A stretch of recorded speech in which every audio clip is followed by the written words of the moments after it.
Hello everyone. I have something I want to talk about today.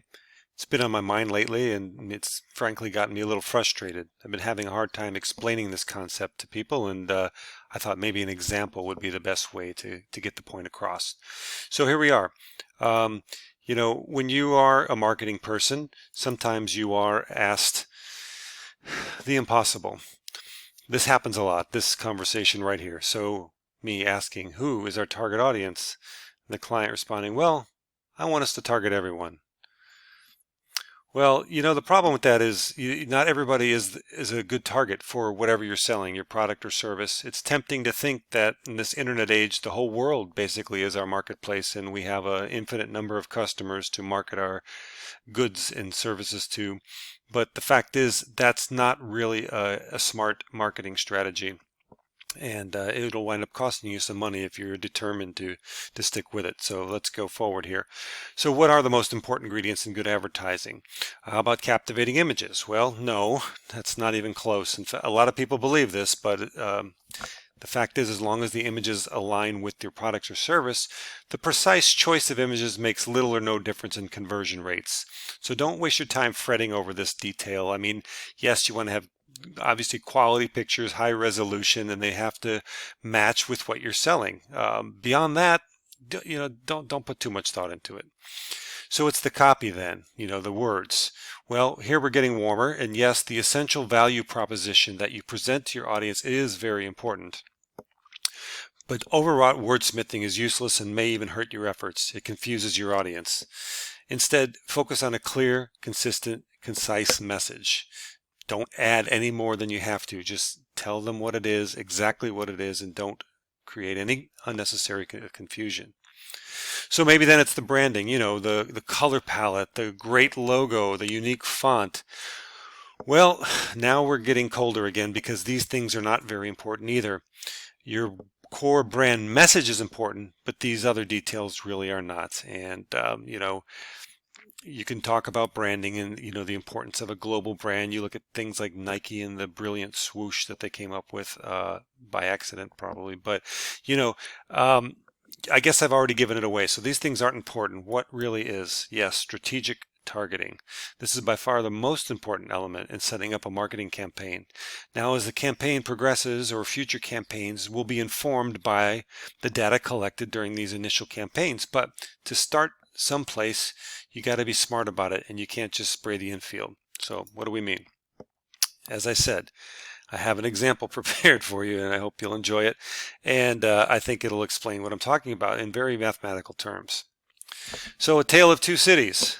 Now we're just past, this is now we're February of 2021 and we're just past the election and the transition to a new government in the US. And I don't want to get into politics too much, but this offers a very clear explanation of how targeting can affect your advertising costs and the return on those advertising costs. So let's say you have a red town, a Republican town. That's 90% Republican, so the other 10% is Democrat. 20,000 people living in this town. So let's do the math really quick. That's 18,000 Republicans and 2,000 Democrats in this town. Blue Town is exact opposite, has 90% Democrats, 10% Republicans. So now let's talk about selling to these two very different demographics. Let's assume they're neighboring counties in a swing state like Georgia or Pennsylvania. All right, and let's sell some hats. So these hats are going to be very appealing to one segment of the population and not so appealing to the other. Let's say the retail price of these hats are $30. So let's set up the parameters for our ad campaign. The total advertising budget is $20,000.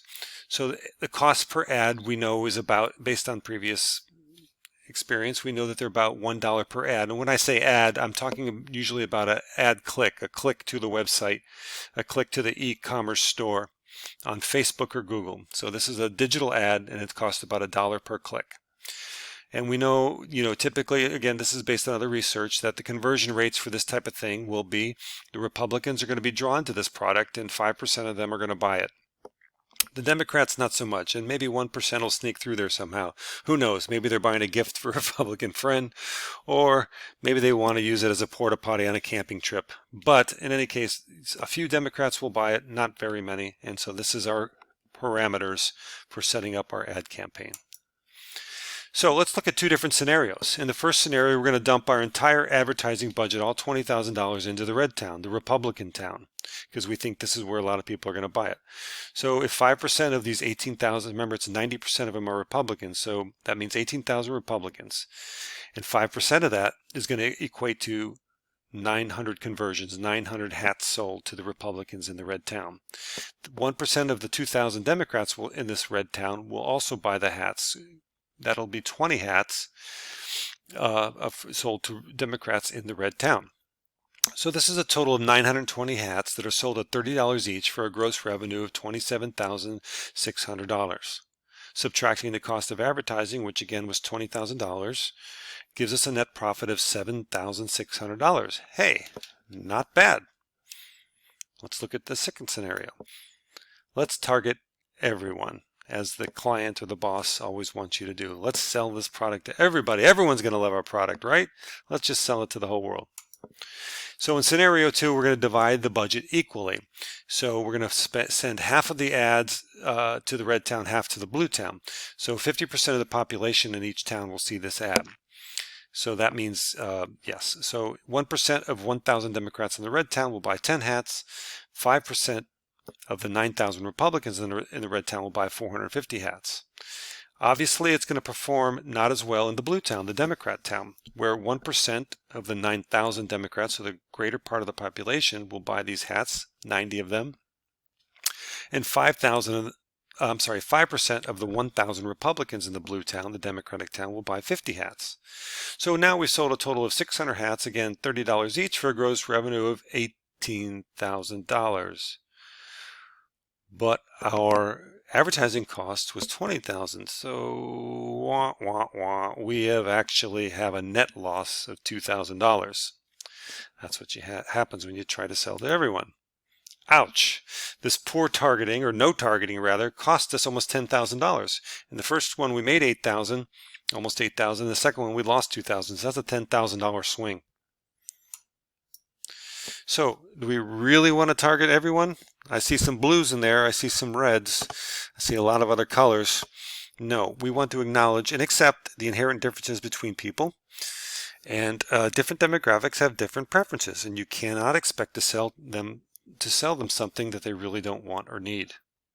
This is fundamental.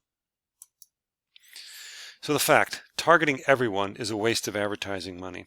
This is often referred to as shotgunning, and the analogy is clear. Much better to be a sniper, targeting your customer strategically rather than spraying bullets, i.e. ads, and hoping that they'll wander into the line of fire. I wonder if this guy bought a hat. Oh well, I'm not going to comment on that. So, in summary, clients and bosses need to listen to their marketing people. These marketing people have already made every mistake that you've thought of and dozens more that you haven't. The truth is your product or service is not for everyone, and that's okay. So focus on the people who are squarely in your crosshairs, and your bottom line will thank you. Ready, aim, fire.